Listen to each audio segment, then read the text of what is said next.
tuning in for the first one of these previews, here's how we do it. Most important player we'll be talking about at the end of the season. Best lineup, best case scenario, worst case scenario, and the over-under in terms of their Vegas win totals. Brendon, this is, for me, the most important player is Bradley Beal, and it's not really even a question.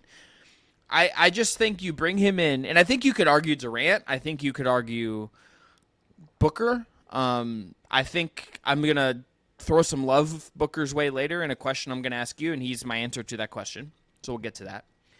But I think this is a big bet on Bradley Beal adjusting, and a big bet on Bradley Beal doing something we have not seen him really do in the NBA, as be the third guy, and also play in a winning basketball environment for the first time in a while. Brendon, I'm going to ask you a question, a trivia question here. What season was the last time Bradley Beal was on a team where, based on their net rating, they had an expected 500 or better win total? Was it the year with Russ? The bubble year? It's 17-18. Okay. So this is pre-COVID. That's an eternity in the NBA. That long without playing winning basketball, two-way basketball is a big deal. He's had some injury concerns since then. I certainly think you should expect an uptick in effort and whatnot when you're out of the environment he was in D.C. But this is a bet on Bradley Beal proving the best version of himself correct by making this trade and going out to get him. That is my view on Bradley Beal on this team, and it's a very big bet in terms of the Suns' stakes and also a big financial bet considering what he's making.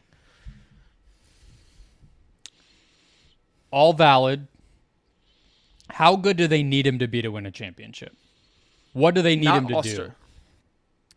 They need two things. They need him to hit a lot of catch-and-shoot threes, that's going to be a dial he needs to turn up. And they need him when KD inevitably misses 10 games or something, because it's going to happen. We kind of know KD's probably going to tweak an ankle and miss some time. That just happens at this point. Or he'll sprain the exact same MCL in January that he has the past 2 years. Yeah. Yes, it's just it's January 15th or whatever. Time for KD to land weird on his knee, and he's going to miss some time. He needs to eat a lot of innings and keep the offense afloat when that happens. And I think he also just has to be competent enough on defense. And if you're an opposing team, and let's say you're Denver, right? And you're thinking, okay, who on the perimeter are we going to try to target in these certain cases? It's not Booker. It's not Durant. It's not a Kogi if he's the fifth starter. Maybe it's the centers, which we'll talk about, I think, as a concern with this team. You've covered that well in Locked On Suns as well. I think the answer is going to be you're going to test Beal. Jamal Murray is going to test Beal in those situations. Yeah. There's a lot of two-way, I think, importance on what we're going to see from Beal, and I think that's what they need. It's sub all-star level adjusted play, eats a ton of innings and plays better when guys miss time. And then he holds up on defense in a way that we just kind of need to see improve it to do it. Yeah, so now that we're past the trade, I agree with everything you said. I think I'll take issue, or not take issue. I'll push back on one part of it, but let me just preface by saying, now that we're past the trade and we're just analyzing him as a basketball player, I think everybody would agree what Bradley Beal provides for the Suns, the way that he fits with the star players that they had already in Booker and Durant, and just the overall upside of having him on your roster. Significant improvement over Landry Shamet and Chris Paul, which is effectively what they gave up to get him. So, yes, just to get that out of the way. I actually think one aspect of what you said, I've evolved my thinking on the more that I've heard from Frank Vogel and the more that I've watched them in preseason so far. I think Beal is going to actually be less of a Ray Allen in the 08 Celtics than I thought. I think he actually is going to play a lot of Beal ball here too. I don't think it'll just be that he's kind of running off screens and in the corner and okay, now Book's out, you do your thing, Brad. I think that they're encouraging him to be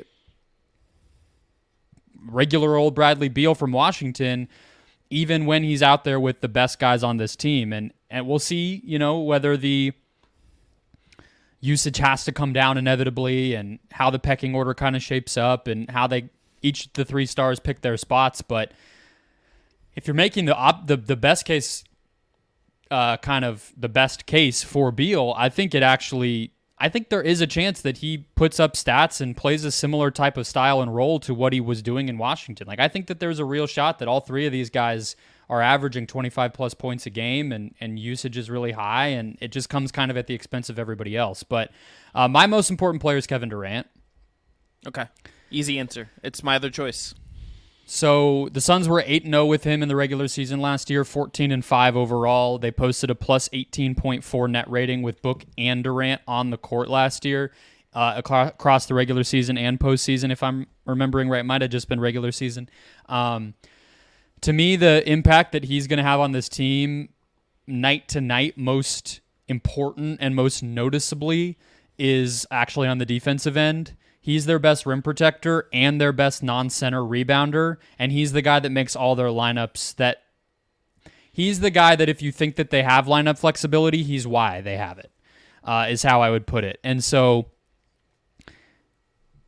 he's going to have to be great on both ends, but I think most consistently and most importantly on defense for them to reach their ceiling. Coming off of the past two postseasons, I think there are some concerns about his ball handling and sort of his pure ISO creation ability. Just go get us a bucket no matter what. I don't know if in his mid-30s he's still that player. He's gotten his pocket picked and had some turnover problems, had some kind of pull-up three problems and things like that for now 2 playoffs, not just overreacting to one, but everybody looked ugly that year that they got swept by Boston with the Nets, and now he kind of had the same things crop up against the Clippers and Nuggets last year. But that's why he's playing with Devin Booker and Bradley Beal. So I think the ISO stuff can be alleviated. I think his defensive importance and lineup flexibility stuff is going to be huge for them. And obviously he's Kevin fucking Durant. He's going to score a lot and be really, really good at offense. Yeah, I think that's a very valid answer. I think if you're going to build Brendon a situation like this where it all kind of has to flow together and kind of requires like some figuring out, I would bet on the one that has Kevin Durant because he's just malleable. And like he's never going to be a guy that's like pissed off because he's not getting enough like pick and roll ops run for him. Like he's just going to like if he feels like he hasn't gotten a bucket in a minute, he's the guy who will just decide I'm running a pick and roll. Yeah. I'm not worried about that. I'm trying to think. I was trying to find the tweet that he had that was just like I don't remember what it was or if it was like a bio. But then when I tweeted Kevin Durant hoop tweet, it was the "Who the fuck looks at graphs" tweet. Shout out Matt Moore. Yeah, shout out Matt Moore. That's a very I think valid answer. I think you could make a case for Devin Booker as well, just considering I think he's going to be the best guy in this team. And Brendon, who as far as Vogel has talked about it is going to be the de facto point guard, him or Beal? I don't think they're going to have one. I think that they're going to try to turn defense into offense, play fast, and they're empowering everybody on the court, not just the stars, to take the ball up after a defensive possession, whether that's a Kogi, Eric Gordon, Grayson Allen. They're basically... Well, honestly, in the half court, I think Nurkic is actually the closest thing you're going to find to a guy whose job is to set the other players up as like a first and foremost offensive responsibility. Booker joked about it like he's our point guard, but actually in the half court, like in the regular season, he's going to be the initiator. I was being glib about him like getting a rebound and saying, "Fuck it, it's Yusuf Nurkic time. Let me dribble up the floor." Yeah, that's probably not going to be doing that. About. But in the half court, yes. So I think the answer is kind of everybody and nobody point guard wise. They might try to acquire one over the course of the season, but we'll see. Who's your player we're going to be talking about by the end of the season? I'm very intrigued by what you had here because there's like 12 candidates. So I went just like I picked my kind of player, and I went to one of the, I'm picking. No, I went to. You like literally my, said him like, as your kind of player last episode, so I figured. Yeah, it was but him. I didn't want to like parody myself, Brendon. I do that enough in my daily life. Like I just am like a character of myself a lot of the time, but. I wanted to think about like who's going to scale up in the playoffs in a way that I trust, and like I have two options for this, so I'm going to give you two names. Okay. I think it's whoever pops more between Nasir Little and Yuta Watanabe. I think if this thing works, go ahead. You're going to tell me something. No, I'm not going to disagree at all. I have it as the same exact thing, except for I have it as a tie between Nasir Little and Keita Bates-Diop, because I think those guys are a little more kind of one-to-one. I think Yuta's going to play no matter what, to your point.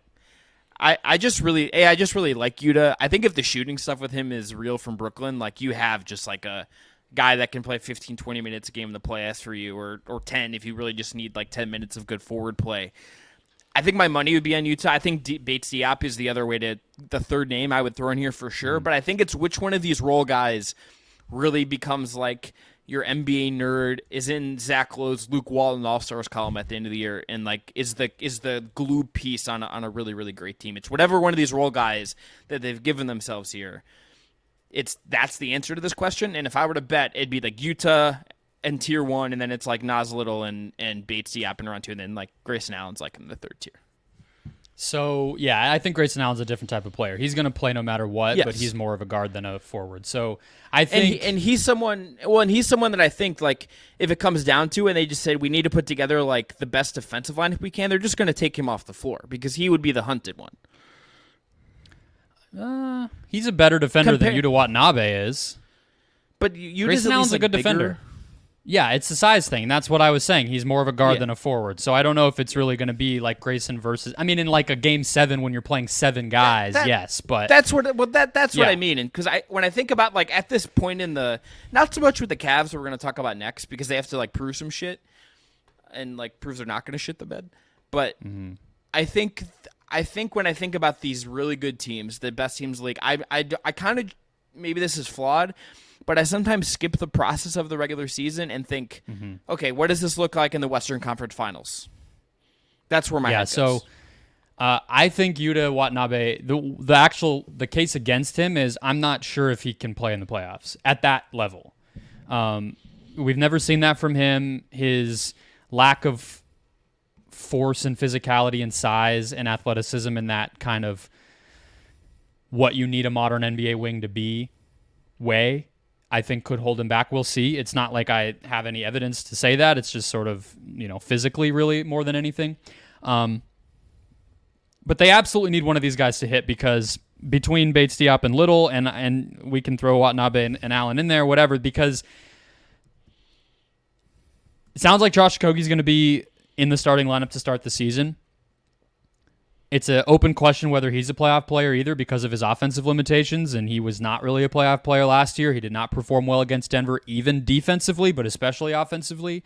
And even if he does, let's say he has like the best season of his career, looks very playable, you just go through the West. LeBron James, Zion Williamson, Luka Doncic, Kawhi Leonard, even somebody like Jalen Williams in Oklahoma City. You need an answer to big forwards. And we just got done talking about what Kevin Durant can do. You can't ask him to also be guarding those guys. That's not reasonable. No. And so that's part of why I don't really think the Okogie thing is going to stick in the starting lineup, because I just don't think you can have a 6'5" dude, even as big and athletic as Okogie is. He can't be your answer on a night-to-night basis being like, yeah, he'll just stick to Luka for 30 minutes tonight. That's not really what Okogie is. So I think Bates Diop, Little, maybe a little Watanabe, maybe a little bit of a smaller guy like Allen or Gordon who can do it too. They're going to have to find what their answer is to that type of matchup. And I think whichever one of them is kind of becomes highest in the pecking order becomes like the single biggest hinge piece in the NBA come playoff time. Yep. Whoever we think it is by April, that guy is going to have some sort of article written about him or some sort of segment on NBA Today of can Brendon, this guy get it done? We will be doing that segment. We're going to be the Suns' first round series, X Factor, KD beats Diop. Like, we're headed there. Pencil it There's in. no It's question. literally right there. Yeah. I'm putting it in pen. Like, not even the erasable kind of pen. Do you remember erasable pens? I do remember erasable pens. Remember the kind of mechanical pencils that had like the plastic, the lead was in the plastic and you like loaded them in? What a weird time we lived through. What a weird time. Now kids just get like Chromebooks at school. Yep. They don't even learn cursive anymore. See, again, I'm like 95 years old. All right, let's move on. Best lineup. Brendon, what was it last year? Because I know you do this research, and last year is a little bit weird, obviously. So, like, how did you delineate this? So I actually didn't. Let me pull it up real quick because it was just such a mess. The Suns basically played 3 seasons last year. No, we don't need to do it. I didn't do this. We don't need to do this. Here's my lineup. I'll just give you my gut, and you tell me how wrong I am. I think that's a good way to do this. Okay. Because this one is a little. I think this one is a little bit of projection. I think I kind of cheated on this one. I did one that I think like it might not be a super duper high volume one, but that I think kind of speaks to something interesting about the team and could over the course of the season be statistically the best. So I went a little bit more like kind of cute with it. So you're free to do whatever you think. All right. And I'm going to contradict myself based on what I just said to you, so that's fine. All right. I went Booker, Beal. I went Eric Gordon. I went Kata beats Diop, and I went Durant. 5, I went Durant at the 5. Maybe they have to play zone. Maybe they have to come up. Frank Vogel's going to be up at night freaking out about how to build the defense. I think that's kind of going to be the big challenge of his coaching job here.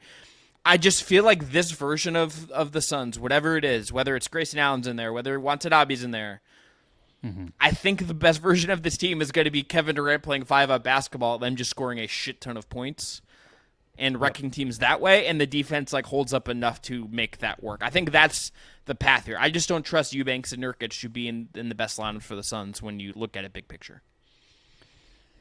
And that's kind of the thing, right? I think statistically, I had a basically identical one. I put Yuta in there just because I think his three-point shot is going to be more consistent. So if you're just kind of talking about what would I bet on the 5-man unit that's going to kick ass the most being, it's probably just the one where I trust the shooting. But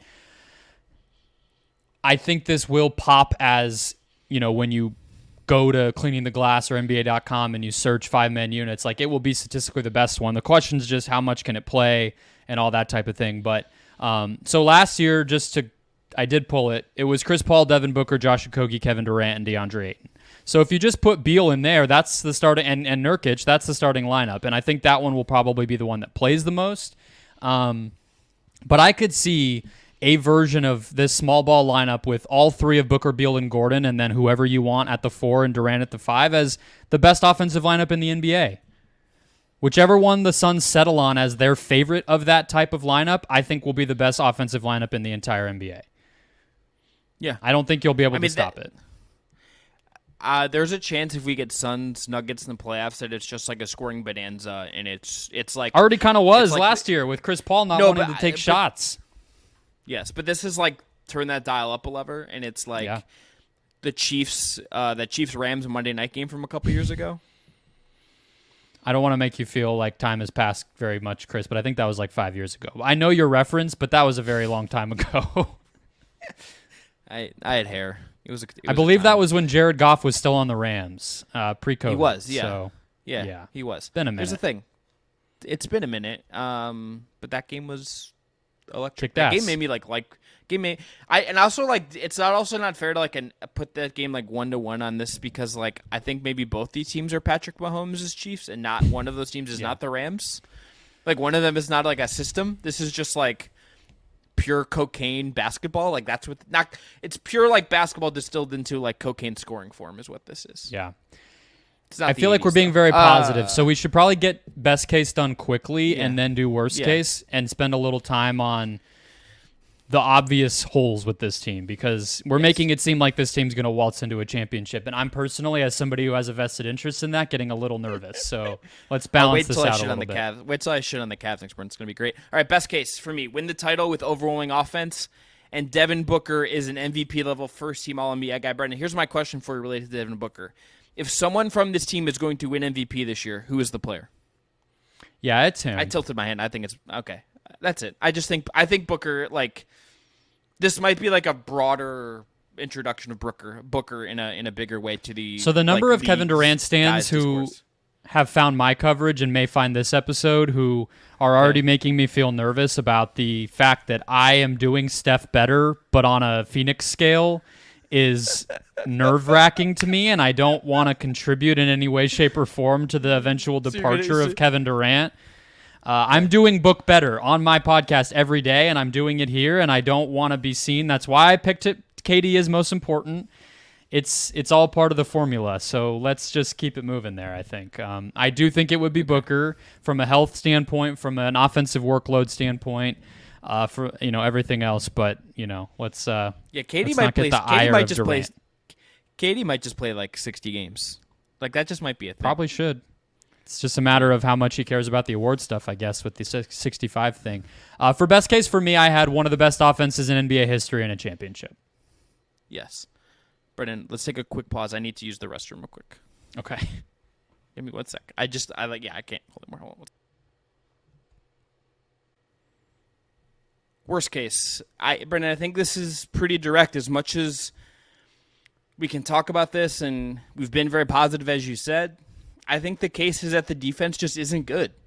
that this is like a bottom 10-ish defense that doesn't scale up in the playoffs, that the offense can't overcome, and they just can't get stops when they really need them to. And I think you get to see a world where they get to the playoffs and they get the wrong matchup, whether it's, is it AD and the Lakers in round 2? Is it the Nuggets in the Western Conference Finals?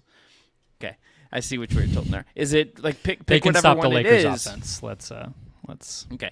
be real. But it's just I'm sorry, just Yusuf Nurkic defending Anthony Davis is just such a clear tilt of an advantage. And it wouldn't shock me if this team in whenever the buyout market reveals itself, they're okay, we're gonna try Gorgui Dieng, or just a veteran center who just randomly is on the market because Nurkic. I feel like Gorgie's available good now if they want him. He is, but it's I just think there's a chance that none of this works, and they're okay, we need a center that we can actually depend on, and doesn't make Frank Vogel feel like he's gonna have a heart attack every time that guy plays drop coverage. They also can't sign a buyout center who makes more than the mid-level. Thank you, CJ McCollum. Worst case, I have none of the young forwards hit. They don't get enough out of the center spot defensively. Maybe some injuries hit, and they underachieve. I don't think regular season-wise the defense has a danger of being bottom 10. I think the offense is going to be good enough, so the stats are going to balance. Good offenses tend to have mostly good defenses as long as the talent's decent, and I think that they're going to be good in transition defense. They're going to rebound. They're not going to foul. There's all these things that Vogel does that kind of are cheat codes that his defenses tend to do. I think that it's really just going to come down to the playoff defense. Do they have answers for enough things? Do they have enough pieces to throw at different types of players and different types of schemes? And that's an open question, and it might not be on this roster. So you're absolutely right. I mean, they might have to make a trade, find a buyout player, bail on Nurkic halfway through a playoff series or earlier than that, one game into a playoff series, one half into a playoff series. I don't know. I think that they're betting on we're going to have enough different types of players on this roster that we can make it work and cobble it together. But that's a huge risk, and every single player on this roster outside of Devin Booker was signed last July or sooner. So that's a massive thing to have to click into place over the course of one regular season. It's a big risk. Let me ask you, this is just a Vogel thing before we go to over-under. How have your thoughts on him as the hire for this group changed as you've heard him talk, as you've seen him coach some preseason games, and you've kind of got to see in more practical terms what his philosophy is for this particular group? Yeah, I think the two most important things with Vogel are, one, he's going to experiment, be much more aggressive. I think that we underestimate that with playoff coaches. Somebody like Ty Lue or Eric Spoelstra, Steve Kerr, they're not Steve Kerr started JaMychal Green in the fucking second round last year because he just wanted to mess around, I think Ty Lue, he plays mind games. He tries random stuff. I remember in the conference finals in 2021, he threw Boogie Cousins out there for a half, and they got 15 points out of him because that's just what the best types of coaches tend to do, and they coach their teams to be ready for stuff. And so I think Vogel's more like that than Monty Williams is. And then I think the other thing is he just has more experience. It's kind of similar, but going through the gamut of the postseason, not being afraid to kind of coach and re-scheme and do whatever. What Frank Vogel did in the bubble with that Lakers team, especially defensively, is insane. He has AD guarding Russell Westbrook in one round. Then they're blowing up and blitzing Damian Lillard. Then the conference finals, Davis is guarding Jokic. I mean, a lot of that's AD, and he deserves a lot of credit, but not every AD coach has done that, So I think it's that also stuff. Just amazing in retrospect that that happened in the bubble, and Lakers were let's trade for Russ. Were the Lakers like that, or were a couple members of the Lakers like that? I think that's was the guy who was guarding Russell Westbrook into that as well as LeBron James. Maybe, look, to maybe Vogel's he credit, was. yeah. To Vogel's credit, I do think coaching LeBron, as raw of a deal as he got at the end, I do think that's about as good of a prep as you could get for coaching this kind of team. Yeah, exactly, and I think that matters. And I think it sucks to be it feels very football when teams are we have a bunch of offensive talent, so we're going to hire the DC on the best defense in the league, and then that'll just okay, that's our defense. Feels very much like that, but We'll see. I mean, he has the reputation for a reason. He got a middling defense out of a Nikola Vucevic, Aaron Gordon front court at one point too in there. It's not just Indiana and the Lakers, but the number is 51.5 here over under. I went under. I did too. This isn't in a way too that makes me feel like down on this team. I think we've been overwhelmingly positive about this team. I just think this is a really good conference that's gonna maybe just have some guys miss some time and they win 48 games and are the 3 seed, and it's okay, they're actually the favorites in the West anyway, even though they're the 3 seed, or the second favorites to the Nuggets or something. I think that's kind of what's kind of gonna happen here. And I think that they will care a lot about the regular season. I feel like we like to say, that regular season won't matter. It will, but not so much for the stars. They'll care about how their lineups look, how the role players develop, what works, what doesn't, but they're not going to prioritize getting KD out there for 75 games for no reason. So all that stuff's going to factor in. Only one West team won more than 51 games last year, which was Denver. It's going to be a big adjustment year, as we said. But to make the case on the other side, and the reason I would not touch this if I was actually betting, I think there's actually a lot of outcomes where the Suns blow past this if they're just incredible offensively and the defense is good enough. Sure. They posted, again, a plus 18.4 net rating last year when Booker and Durant were on the court. That's astronomical, and those guys are going to share the court a ton. And also, with a similarly questionable defensive roster, no Nick Claxton in Phoenix, I get that, but still, Brooklyn was on a 55-win pace over the first half of last season before KD sprained his MCL. And that was with Kyrie uncertainty, a bunch of young role players, a new team, Steve Nash changing, getting fired, all that stuff. So it is very possible that the Suns, if the West doesn't pop up as much as we think, that the Suns do storm to